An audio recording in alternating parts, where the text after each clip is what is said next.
kuri YouTube. Eka tugusabe rero ubandanye kugira share ibiganiro byacu bibera kuri Facebook Live hamwe na YouTube ku channel yacu. Eka tugusabe ubandanye usharinga kuri YouTube kuri Facebook yawe kugira ngo ibiganiro bica kuri Kwizera 90 TV bishobore gushikira kuri benshi. Turagushimira aho uri paradukurikirana uri hano muri Amerika, eka nawe uri paradukurikirana muri Australia, Canada, n'ahandi.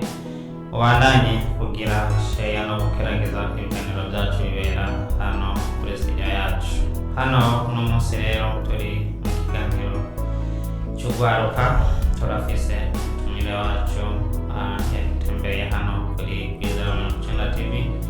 Eka umwanya turagiye kuganira nawe inyuma ya kano garuhuko, ubwo ubandanye kuba hafi natwe kugira ngo ubandanye kurikirana ibiganiro bibera hano muri studio yacu.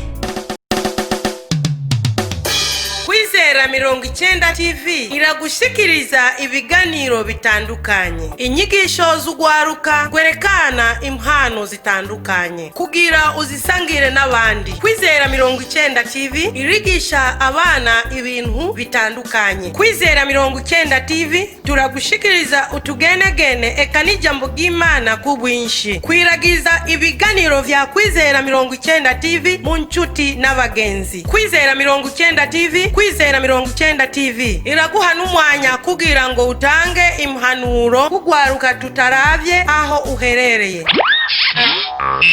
Kwizera 90 TV makes life better. Turaguhaye kaze kandi mu bino biganiro byacu nk'uko namaze kwibabwira.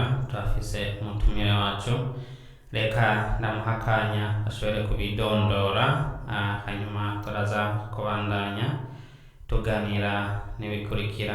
Karibu mushyitsi wacu, urashobora kwivuga izina hanyuma tubandanye tuganira abari kudukurikirana bamaze kumva akazina kawe. Urakoze. Je nitwa John Sukino. Okay, mwumvise izina yitwa John. Turaguhaye kaze hano muri studio yacu.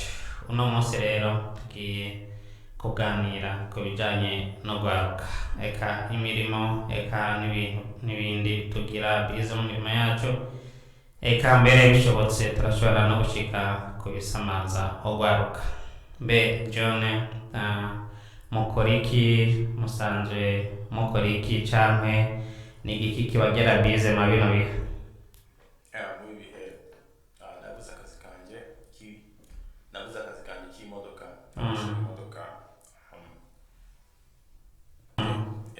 Indwara yaraje yagarika ibintu, ariko n'ubundi genda n'ibisanzwe. maze igihe kinini nigisha abana gutera umupira w'amaguru. Nibyo ndimo ubu. Okay, mwamaze kumva yuko akora imirimo myinshi kandi y'akamaro.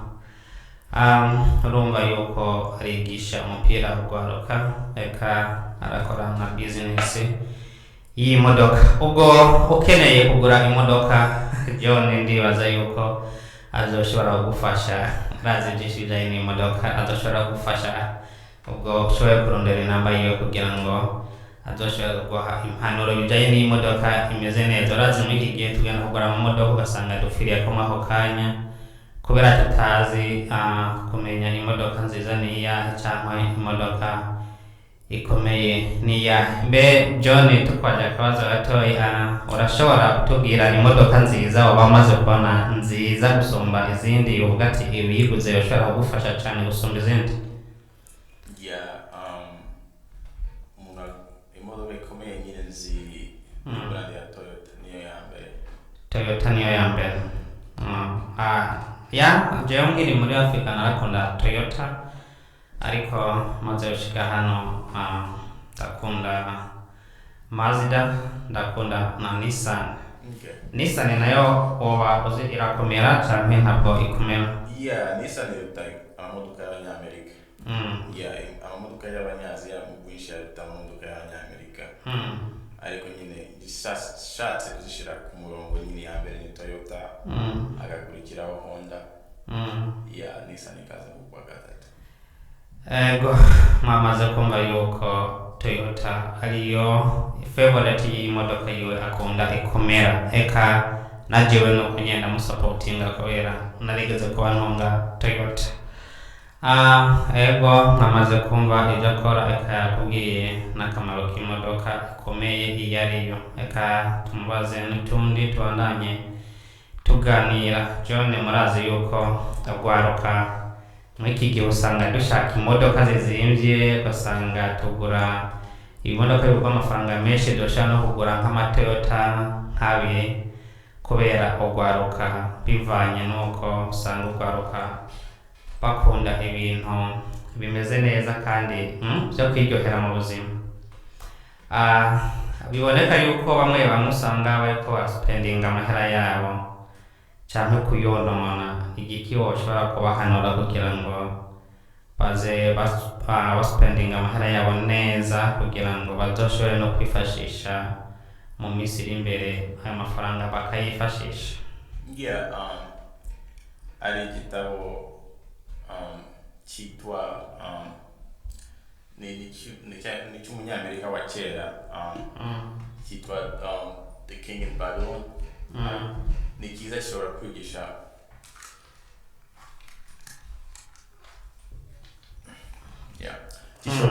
gishobora kukwigisha ukuntu nyine wifasha mu buzima n'ibibazo by'amafaranga.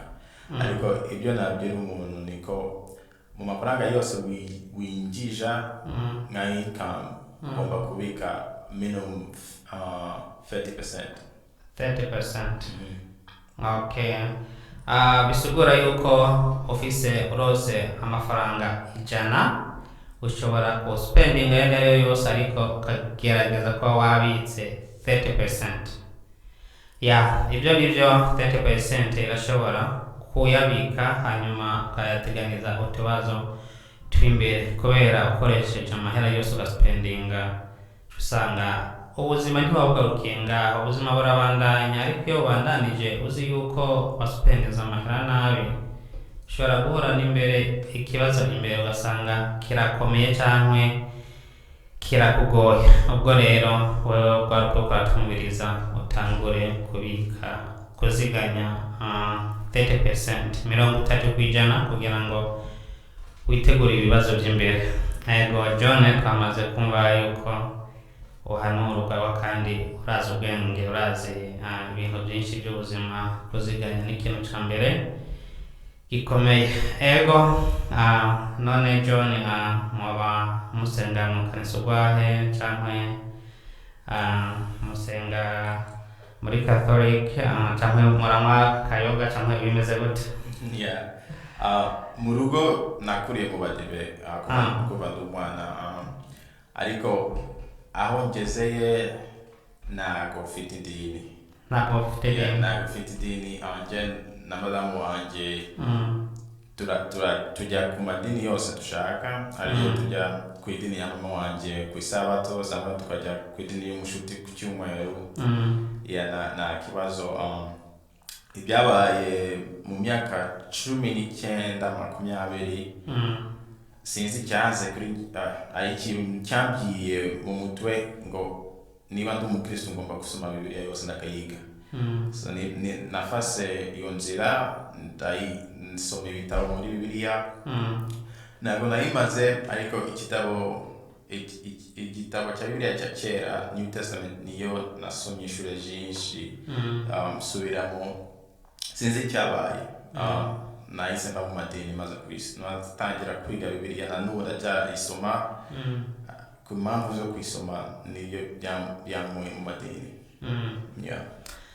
Ego murumva tuganira na John, arakubwira yuko kera yakuriye mu badive. Muri make yavutse asenga mu badive. Abadive ndibaza abantu bita abasabato, ariko arakubwiye yuko bivanye n'uko yagiye atera imbere agasoma Bibiliya. Igitabo yibanzeho ni Bibiliya Isezerano Rishasha, ariyo bita New Testament. Yarashoboye kureka amadini ariko abandanya kurikira Imana. Hanyuma abandanya avuga ati nta dini mpagazemo. None John abashobora kubwira abadive ni iki canke abadive bari bimeze gute canke basenga ku munsi umeze gute wahe and kubera iki basenga ku munsi? So mu badive mbese bakurikira ikintu cy'akamaro cyane ni Yesu mbere ni na Ten Commandments. Ten Commandments. Mu badive bemera ko ugomba byose bifite akamaro iya mbere kugera ku ya nyuma na cyane n'itegeko kugira ko ari ya kane ivuga ngo mubike umunsi wa karindwi mu munsi w'isabato mukaruhuka. So mbese mu rugo izuba ryararengaga Friday tukaba twarese akazi ntabwo twakoraga, twarasengaga cyane ku munsi wa karindwi kurusha ku munsi nk'abandi bakristo mbese ku cyumweru. So niko nyine bagenda. Murabyumvise yuko abadive yakuriye mu kanisa hagera ku mugoroba isabato ikaba yatanguye. Isabato iba yatanguye niho umunsi baruhukiraho bagasenga, kandi basenga urumva yuko wari umunsi w'isabato, kandi aravuze yuko ibwirizwa rya kane ravuga ati uziririze umunsi w'isabato uruhukireho kuko ariho Imana yaruhukiyeho.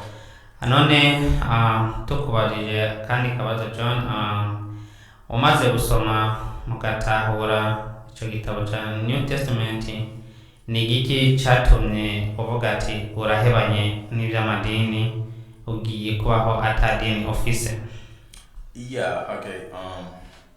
So kuri njyewe Bibiliya niba ari idini Bibiliya supportinga the most kuri njyewe n'abantu basenga ku isabato. Ndabizi abasenga ku isabato ntabwo ari abadive bonyine, yanze ayandi madini make cyane ariko asenga ku isabato.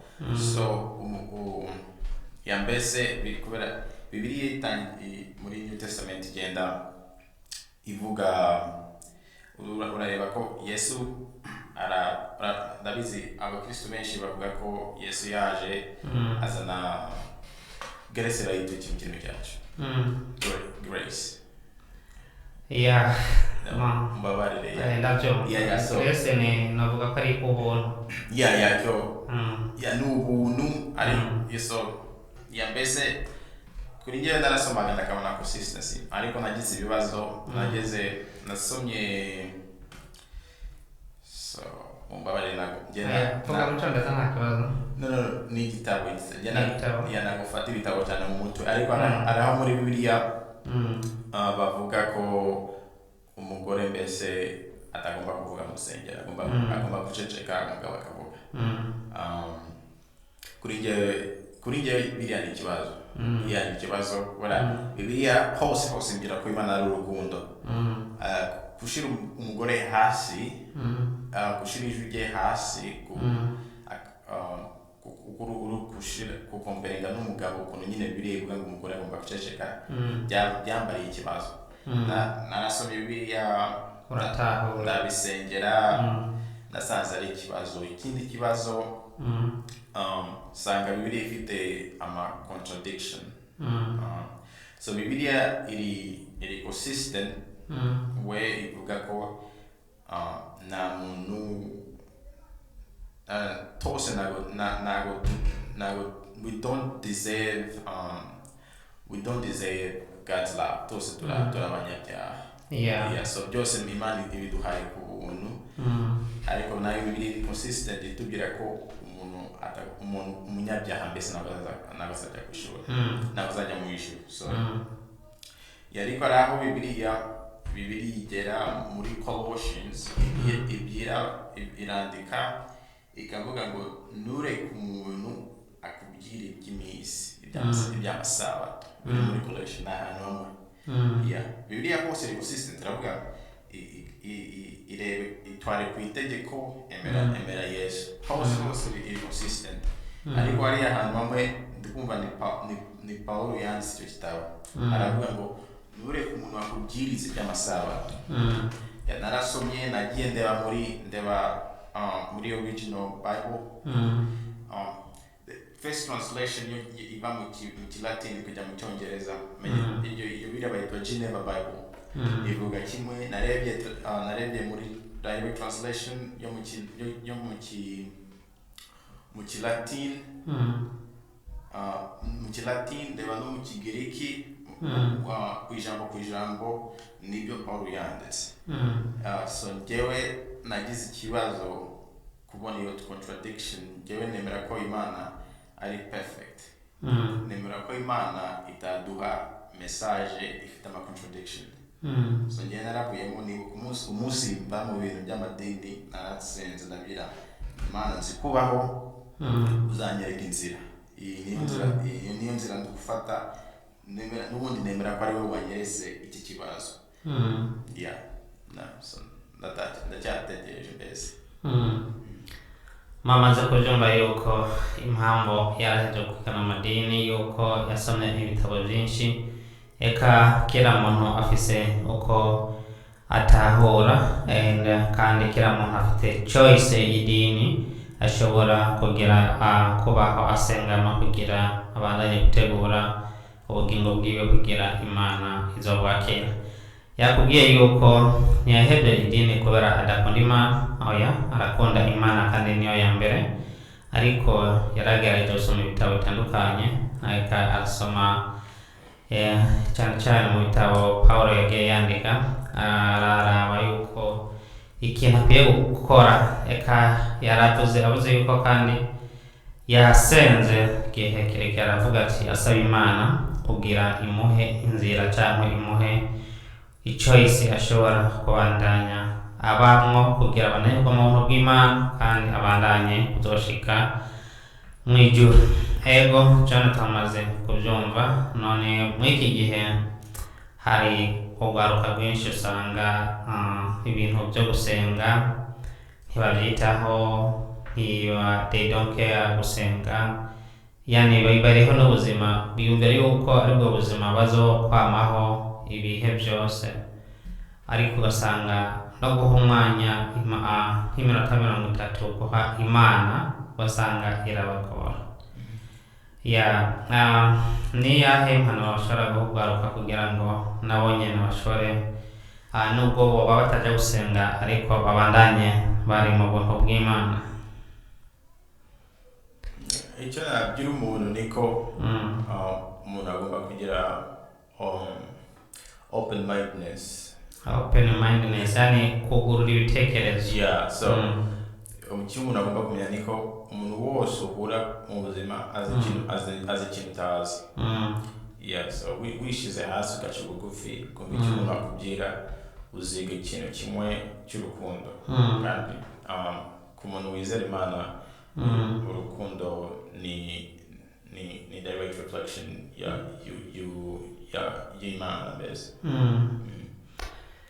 Ego murumva yuko John aratubwiye ati umuntu wese uhura amenye yuko azi ikintu utazi, nubwo byabaho yayo kijuje cyangwa umunyabwenge, umenye yuko hariho ikintu azi wowe utazi, ariko gikuru ni urukundo no kuguruka no kugira ibitekerezo byugurutse. Kugira ibitekerezo byugurutse biri inzira nyinshi. Hari ibitekerezo byugurutse kugira inzira gukora, kugura umutezo gukora, kwiyumvira gutanga ubuzima, eka no kugira ibitekerezo byugurutse ku hantu gushikirana n'abantu nabyo nyene bifise akamaro, kuko gushikirana n'abantu cyane ni urukundo. Utagira urukundo ntiwogera gushikiranira n'abantu. Kwizera 90 TV ni studio ishobora guhugwaruka bakaganira kugira ngo ibyumviro by'ugwaruka bishobore guhuriza hamwe kandi bashobore kwigishanya utuntu n'utundi kugira ngo ugwaruka rubandanye kuguruka ibitekerezo, eka ni mu bibereho yabo babandanye kunguranya ubwenge ati mbeko ngaha byase nkora iki cyangwa mbandanye iki. Bandanya gukurikirana Kwizera 90 TV ubandanye kugira share yawe uri kuradukurikirana kuri Facebook eka no kuri YouTube, ubandanye kugira subscribe no gutumira abandi kugira ngo ibiganiro byacu bibandanye bishikira benshi. Mubandanye kumangaho turasubira mu kandi kanya nyuma ya kano karuhuko. Kwizera 90 TV iragushikiriza ibiganiro bitandukanye, inyigisho z'ugwaruka gwerekana impano zitandukanye kugira uzisangire n'abandi. Kwizera 90 TV irigisha abana ibintu bitandukanye. Kwizera 90 TV turagushikiriza utugenegene eka n'ijambo ry'Imana ku bwinshi. Kwiragiza ibiganiro vya Kwizera 90 TV mu nshuti n'abagenzi. Kwizera 90 TV, Kwizera 90 TV iraguha n'umwanya kugira ngo utange impanuro kugwaruka tutaravye aho uherereye. Kwizera 90 TV makes life better.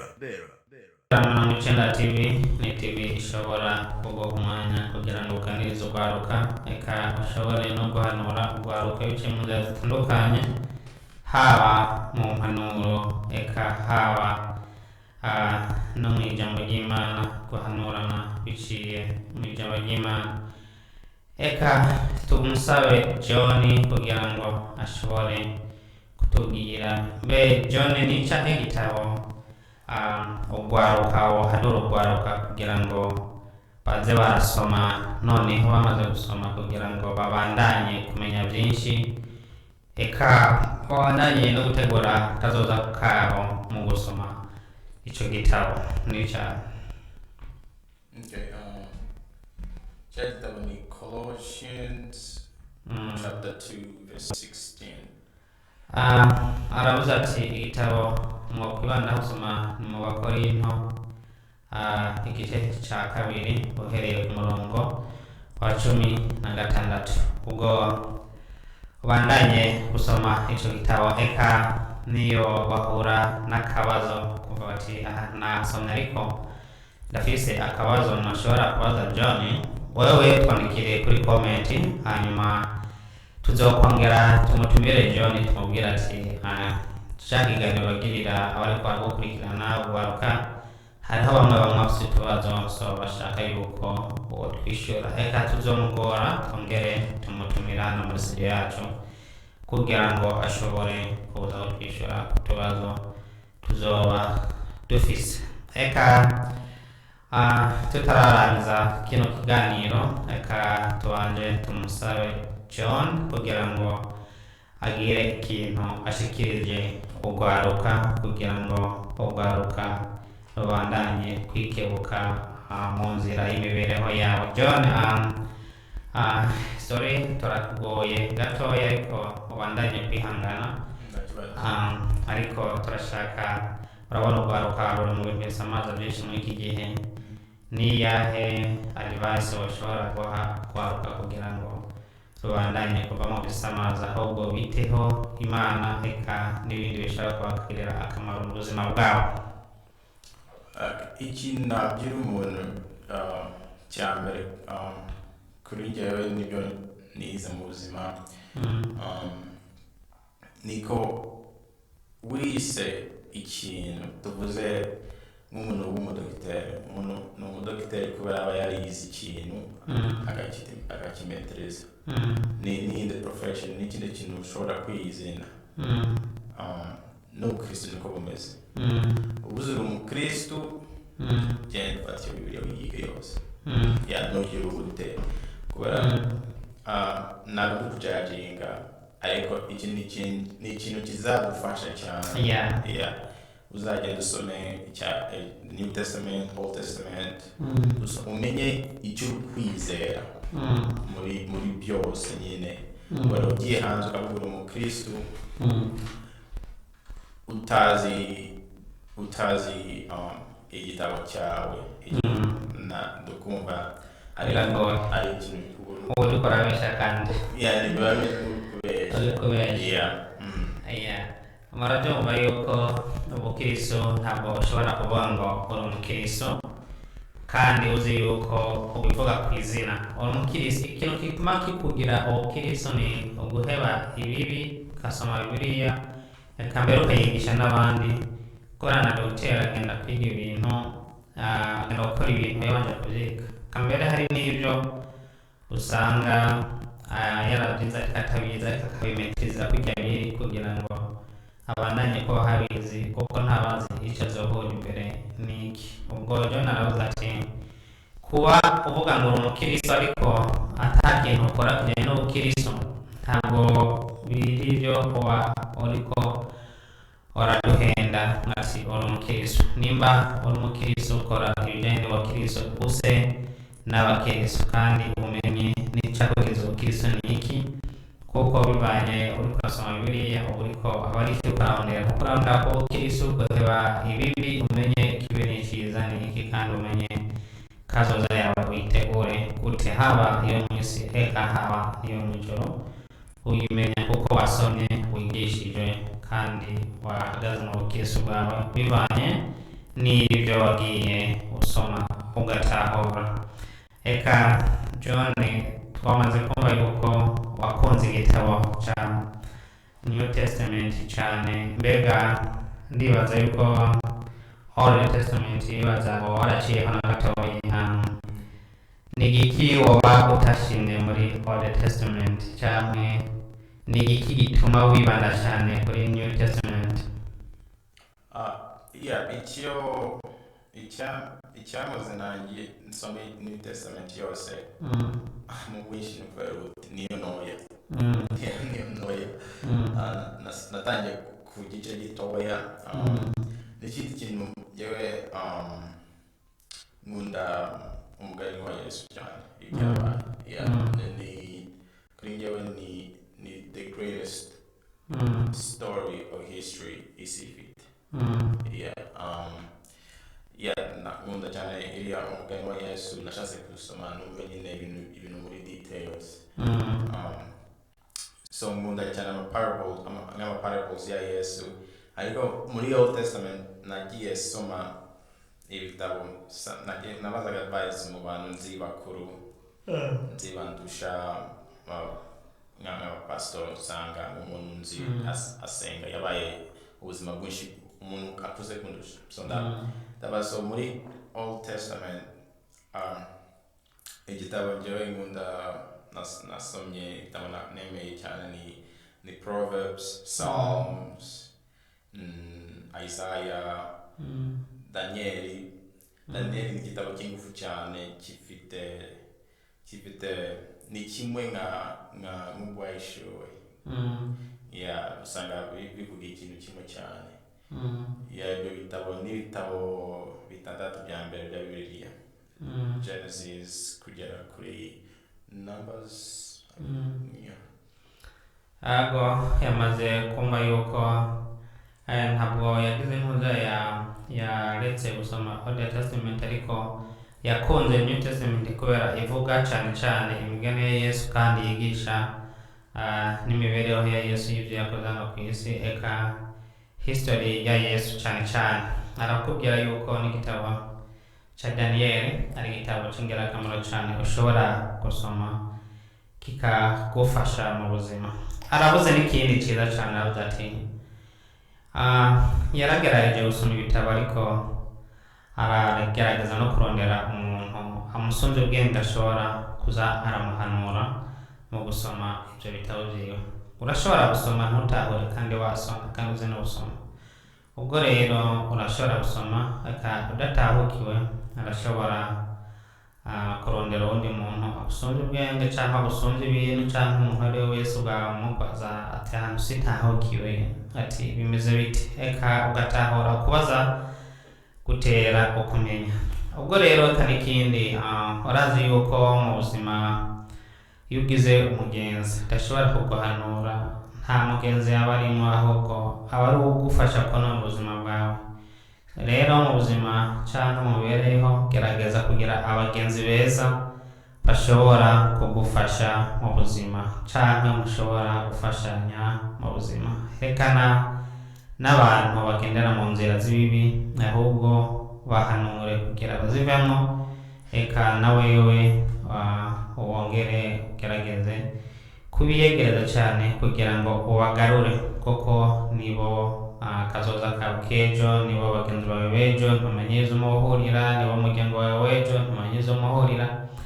Ubwo ugerageze kurondera abagenzi bagira icyo bagufasha. Reka tugomba turangiza kino kiganiro, ariko mu gihe tutararangiza tumusabe John agire akajambo ka nyuma ashobora kuba kurangiza. John, turasaba akajambo ka nyuma ashobora guhanura urwaruka rwacu, hanyuma dushobore kugara kino kiganiro. Karibu.